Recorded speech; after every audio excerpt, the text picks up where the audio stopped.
Hello everyone, welcome to concept capsule. इस video में हम कवर करने वाले हैं ग्रेड 7 के chapter number 6 adolescence a stage of growth and change के NCERT question answers.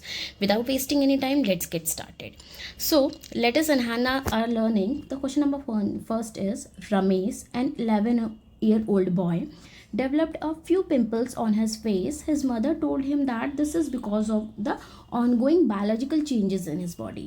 So basically इसमें एक बॉय की बात हो रही है जो है रमेश, जो 11 ईयर्स का है एंड एट द एज उसकी बॉडी में जो है उसके फेस में कुछ पिंपल्स आए हुए हैं।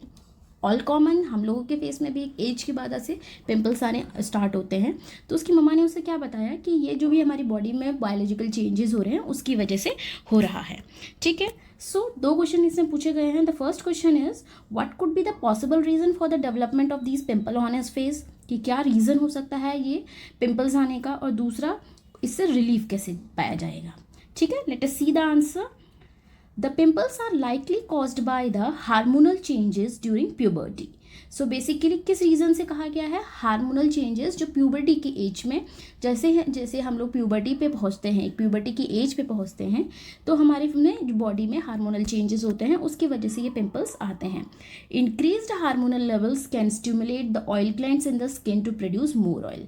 तो जैसे ही हमारी बॉडी में हार्मोन्स का लेवल इंक्रीज होता है तो उससे क्या कहते हैं, जो हमारी बॉडी में ऑयल ग्लैंड्स हैं वो स्टिमुलेट होते हैं और ज़्यादा ऑयल रिलीज करते हैं। तो एक्सेस ऑयल क्या होता है, हमारी डेड स्किन के साथ along with the dead skin cells may block the pores. तो हमारे फेस में जो पोर्स हैं उन्हें ब्लॉक करता है, जिससे कि हमारी बॉडी में एक्ने या फिर फेस में एक्ने और पिंपल्स आते हैं। अंडरस्टूड। बेसिकली क्या है, जैसे ही हम लोग प्यूबर्टी की एज को हिट करते हैं, आप देखना प्यूबर्टी की एज में आपको पिंपल्स ज़रूर होते हैं, क्योंकि हमारी बॉडी में बहुत से हार्मोनल चेंजेस होते हैं। इन हार्मोनल चेंजेस की वजह से जैसे हमारे हार्मोन्स का लेवल बढ़ता है तो जो ऑयल ग्लैंड्स है वो स्टिमुलेट होते हैं और ज़्यादा ऑयल प्रोड्यूस करते हैं स्किन में। तो एक्सेस ऑयल क्या होता है, डेड स्किन सेल के साथ ब्लॉक कर देते हैं हमारे पोर्स को, और जिससे पिंपल्स और एक्ने होते हैं। ठीक है, ये तो हुआ फर्स्ट का आंसर, ये रीज़न हो सकता है इसके पीछे। अब इसके रिलीफ के लिए हम क्या कर सकते हैं? सबसे पहले wash your face regularly with a clean water and a mild cleanser. और पहले तो साफ पानी से मुंह धो के माइल्ड क्लिनजर से उसे क्लीन करना है। कोई भी केमिकल प्रोडक्ट्स यूज़ नहीं करने हैं उस दौरान जहाँ पे आपके पिंपल्स हैं। ठीक है।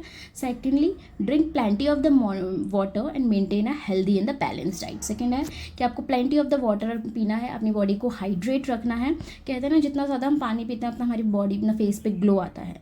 वाई? बिकॉज हमारी बॉडी क्या है, हाइड्रेटेड रहती है, तो सारी चीज़ें प्रॉपर फंक्शन करती है। और हमें हेल्दी और बैलेंस डाइट लेनी है। अवॉइड टचिंग एंड स्क्वीजिंग और पिकिंग पिम्पल्स एज दिस में वर्सन देम। तो उन्हें टच नहीं करना, स्क्यूज़ नहीं करना, और उन्हें पिकल नहीं करना, मतलब से फोड़ने की कोशिश नहीं करनी है, क्योंकि वो क्या कहते हैं, बहुत ज़्यादा वर्स हो सकती है condition. Next is keep the skin and personal items such as towel clean. और जो भी चीज़ें आप यूज़ कर रहे हो at the age of puberty, उन चीज़ों को अलग रखो, क्योंकि ये इन्फेक्शन स्प्रेडेबल भी हो सकता है। ठीक है, let's move to the next question. Which of the following food groups would be better option for an adolescents and Y?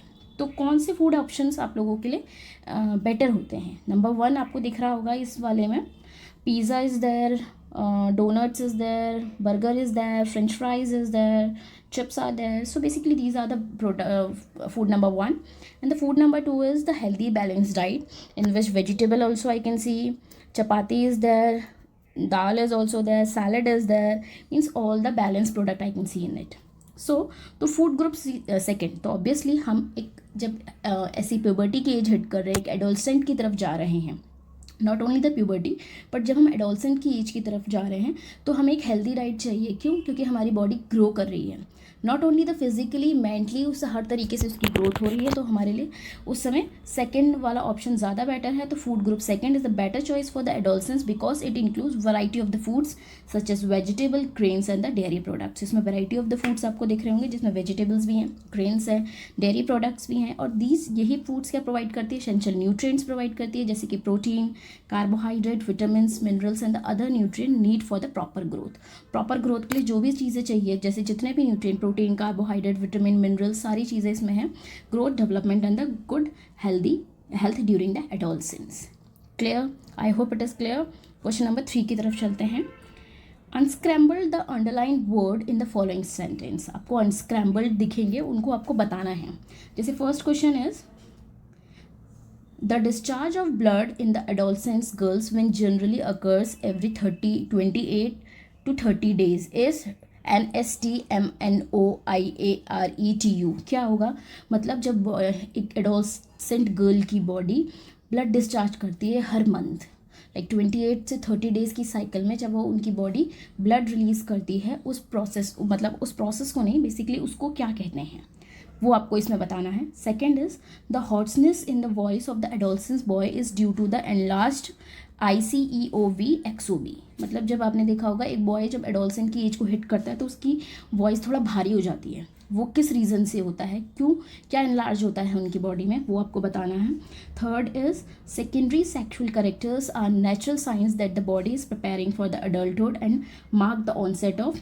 जब secondary sexual characters like in the humans breast formation, ठीक है, height growth, ये सारी चीज़ें. In the males beard formation आता है, hoarseness in the body क्या voice आती है, ये सारी चीज़ें किस रीज़न से होती हैं, मतलब वो किस चीज़ को हिट कर रहे हैं, वो चीज़ आपको बतानी है. URTYPEB.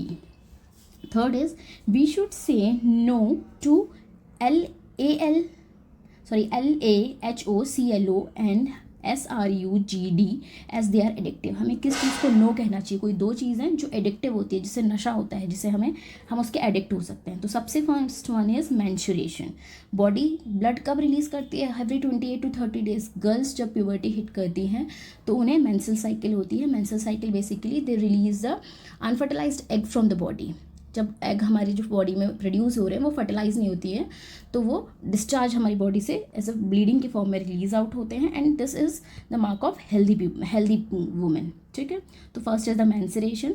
Second is the voice box. जो हॉर्सनेस होती है, भारीपन आवाज़ में होता है, बिकॉज ऑफ द हमारा जो वॉइस बॉक्स है वो एनलार्ज होता है.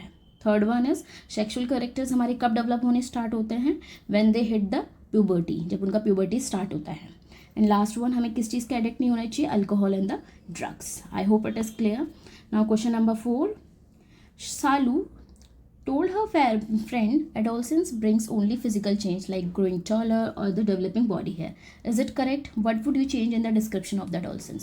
क्या adolescence का सिर्फ मतलब है कि हमारी बॉडी में सिर्फ फिजिकली चेंज हो रहा है, आपकी बॉडी सिर्फ बड़ी हो रही है, उसमें बॉडी हेयर्स आ रहे हैं, रेस्ट और भी कुछ चेंज नहीं हो रहा है, सब कुछ सिमिलर था जैसे आप पहले थे?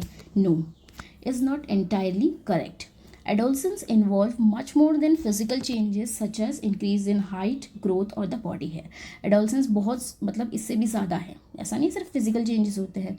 It include physical growth के साथ साथ development of the reproductive maturity. आप रिप्रोडक्टिव भी मेच्योर होते हो, ठीक है, इमोशनली भी चेंज होते हो, बिहेवियरली भी चेंज होते हैं, and changes in the way of a person to think and interact with each other. सारी चीज़ें होती है. फिजिकल चेंज तो विजिबल है, बट अब फिजिकल क्या, रिप्रोडक्टिव मेच्योरिटी भी आती है आपकी बॉडी में. आप मेंस्ट्रुएशन साइकिल ऑनगोइंग स्टार्ट हो जाती है.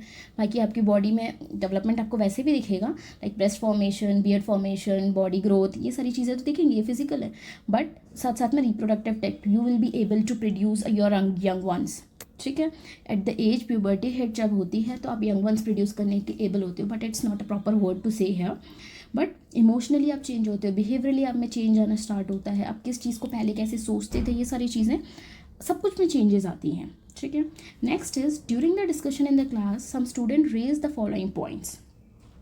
What question would you ask them to check the correctness of these points? So first point is adolescents do not need to worry about the behavioral changes. And the second one is if someone tries a harmful substance once, they can stop anytime they want. So basically इस question में क्या पूछा गया है कि एक class discussion चल रहा था उसमें, तो कुछ क्वेश्चंस ने कुछ स्टूडेंट्स ने अपने पॉइंट्स रखे. वो कहें कि कहते हैं एडोलसेंस को अपने बिहेवियरल चेंज के बारे में सोचने की ज़रूरत नहीं है. सेकेंडली, अगर कोई substance tries a harmful substance one, कि अगर कोई भी जना एक हार्मफुल सब्सटेंस अगर यूज़ करता है तो उसे हम कभी भी रोक सकते हैं. So let's see what is the answer. Point number 1, the following question can be asked. What kind of behavioural change can occur during the adolescence? कैसे बिहेवियरल चेंजेस आते हैं, आप ये पूछ सकते हो. दूसरा, why is it important to understand and manage these changes in a healthy way? क्यों इम्पॉर्टेंट होता है ये समझना, मैनेज करना जो हेल्दी वे में, जो चेंजेस हमारे हेल्दी वे में आते हैं, and how can positive habits and guidance help adolescence deal with such changes. ठीक है। Question number 2 is what make you believe that a person can stop using a harmful substance when ever they want. एक बार अगर उसने start कर दिया, आपको क्या लगता है, कैसे आपको विश्वास हो जाएगा कि वो अपने आप ही रोक देगा वो चीज़। अगर उसका एडिक्शन हो जाता है, व्हाट इज़ एडिक्शन, एडिक्शन होता क्या है, why can't it make stopping difficult, why can it make stopping difficult. एक बार जब कोई चीज़ के एडिक्ट हो जाते हैं तो हमें पता है कि वो चीज़ छुड़वाना बहुत मुश्किल हो जाता है। Can even occasional use of harmful substance lead to the dependence on other health problem. कि कभी ये क्वेश्चन हम पूछ सकते हैं बेसिकली, तो इसमें यही पूछा गया कि आप क्या क्वेश्चन पूछ सकते हो कि इन क्वेश्चंस, ये क्वेश्चंस करेक्ट हैं, ये पॉइंट्स करेक्ट हैं, तो आप ये क्वेश्चंस उनसे क्रॉस क्वेश्चंस कर सकते हो। Question number 6 is adolescence sometimes experience mood swings. We know that mood swings होते हैं एक एज जब लिमिट एडोलसेंस आती हैं। On some days they feel very energetic and happy while on the other days they feel low. कभी वो बहुत ज़्यादा एनर्जेटिक फील करते हैं, कभी वो बहुत लो फील करते हैं। और क्या अदर बिहेवियरल चेंजेस आपको दिखेंगे इस एज में, ये आपको बताना है। आपको दिखेगा rapid changes in the emotions and the mood. आपके इमोशंस में एंड मूड में बहुत चेंजेस दिखेंगे।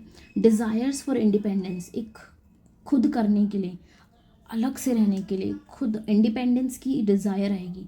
पर्सनल डिसीजन में खुद बनाऊँ, ये सारी चीज़ों की आपकी डिज़ायर होगी। Greater influence of the friends and peers, आपके फ्रेंड्स के और आपके जो साथ में रह रहे हैं उनका बहुत इन्फ्लुएंस आएगा।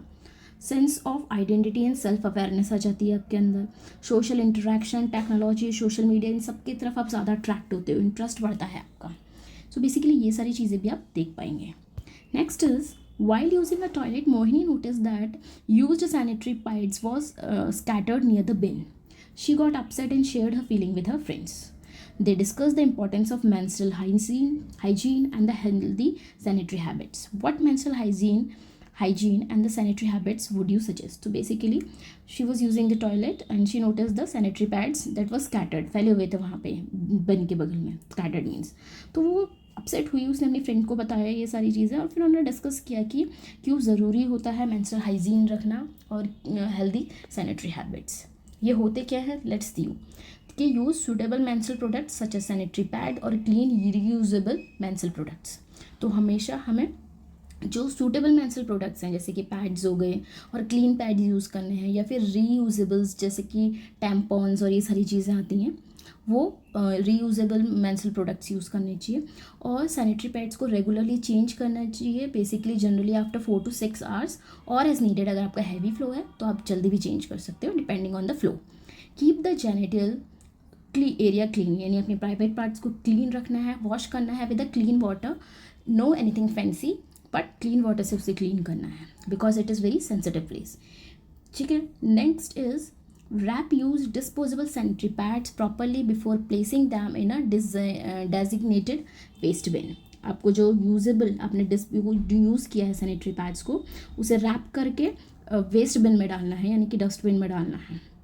Wash hand with soap water before and after changing the menstrual products, because अगर ये एरिया आपका जो प्राइवेट पार्ट्स हैं वो बहुत सेंसिटिव हैं और उसमें ईजिली इन्फेक्शन का खतरा है, तो आपको उसको वॉश हैंड्स करने हैं प्रॉपरली, प्रॉपर हाइजीन मेंटेन करना है। Do not throw use sanitary products in the toilets और they can block the drains. उन्हें ऐसा नहीं है कि आपने अपने कबोर्ड्स में या इन सारी चीज़ों में फेंक दिया है, because they can block the drains. Next question is Mary and Manoj were classmates and good friends. On turning 11, Mary developed a little bulge on the front of the neck. She visited a doctor who gave them her medication and asked her to take an iodine-rich diet. So basically, Mary and Manoj, they were the classmates, good friends they were. When they were turning 11, तो Mary का क्या कहते हैं, जो सामने नेक के सामने एक लिटिल बल्ज सा फॉर्म हुआ, तो डॉक्टर के पास गई, मेडिकेशन दी गई, एंड शी टोल्ड देम कि क्या कहते हैं आप आयरन रिच डाइट खाओ। सिमिलरली एक बम्प मनोज के फ्रंट में भी आया when he turned 12. The doctor told him that it is a part of a growing up. According to you, what could be the possible reason for advising? तो यहाँ पर आपको दो केस दिख रहे होंगे। Mary when it is having a little bulge in the front of the neck, उसको doctor ने medicine the, but when the same case with the Manoj, उन्होंने कहा it's a part of a growing. So क्या different है, let's see. Doctor advise Mary and Manoj differently because the cause of the neck bulges were likely different, क्योंकि दोनों का cause different था। Mary का जो स्वेलिंग थी it can be due to the goiter is a disease जो iodine की कमी से होती है, जिसमें in which the thyroid gland become more enlarge. तो जो हमारी नेक में थायराइड ग्लैंड है वो बहुत बड़ा हो जाता है, and it is because of the deficiency of the iodine. ठीक है, और आयोडीन इसका बहुत बड़ा रीज़न है of the goitre. Iodine is required for the normal functioning of the thyroid gland. Iodine required होता है कि हमारा जो थायराइड ग्लैंड है वो प्रॉपर फंक्शन करे। So iodine rich diet must may be advised when appropriate. तो आयोडीन रिच डाइट हमें एडवाइस की जाती है। और मनोज का जो पंप है वो उसे एडम्स एप्पल कहा जाता है। बेसिकली एडम्स एप्पल आप एक एडोलसेंट बॉय के उसमें देखोगे तो ये बहुत प्रोमिनेंट होती है। It become more prominent. जो वॉइस बॉक्स होता है वो ग्रो होता है during the puberty, particularly in the boys. This is a normal part of the growing up, but in the boys. Next question. During adolescence, boys and girls undergo certain physical changes. Categorize following changes in the table given below. Changes categorized जैसे change in the boys, development of breast, growth of mustache, growth of facial hairs, pimples on the face, growth of hairs in the pubic region. ये सारी चीज़ें आपको देखनी है कि किस में बॉयज़ में होती है, किस में गर्ल्स में होती है, जो दोनों में कॉमन होता है। तो बेसिकली जो बॉयज़ में आपको दिखेगा उनकी वॉइस में चेंजेस आएगी, उनकी मुस्टैच आनी स्टार्ट हो जाएगी, फेशियल हेयर्स आने स्टार्ट हो जाएंगे। गर्ल्स में आपको दिखेगा कि उनके ब्रेस्ट एनलार्ज होते हैं, उन डेवलपमेंट ऑफ द ब्रेस्ट होता है। और जो दोनों में कॉमन होता है that is the pimples on the face, दोनों के आएंगे। Growth of the hairs in the pubic region में जो हेयर्स आते हैं यानी प्राइवेट पार्ट में जो हेयर्स आते हैं वो दोनों के उसमें आते हैं। And growth of the hairs in the armpit वो भी दोनों के उसमें। तो this is the common thing with both girls and boys faces. ठीक है, last is prepare a poster mentioning the tips for the adolescence to live a healthy life. आपको इसमें बनाना है, it's activity based question, so you can make it yourself. मैं आपको सिर्फ कुछ पॉइंट्स सजेस्ट कर सकती हूँ, जैसे कि eat a balanced and nutrient diet. आप ये पोस्टर में मतलब ऐसा कुछ बना सकते हैं, ये पॉइंट्स इंक्लूड कर सकते हैं। एक्सरसाइज और the play regularly, get adequate sleep and rest, maintain personal and the menstrual hygiene, drink sufficient clean water, avoid tobacco, alcohol, drug and other harmful substances, talk to trusted adults when feel confused, stressed or worried. I hope आपको जो इस chapter के जितने भी NCERT questions थे उसमें help मिली होगी। ये सारे NCERT क्वेश्चन, अगर आपको कोई भी क्वेश्चन में कहीं पे भी कोई भी डाउट होता है, you can pin that in the comment box. आप कमेंट्स में कर सकते हो। अगर आपको अच्छा भी लगता है तो प्लीज़ इसे लाइक करिए, शेयर कीजिए, सब्सक्राइब कीजिए, एटलीस्ट एक छोटा सा कमेंट ज़रूर कीजिएगा, क्योंकि I am a new channel, so I need your support. Thank you everyone and have a good day.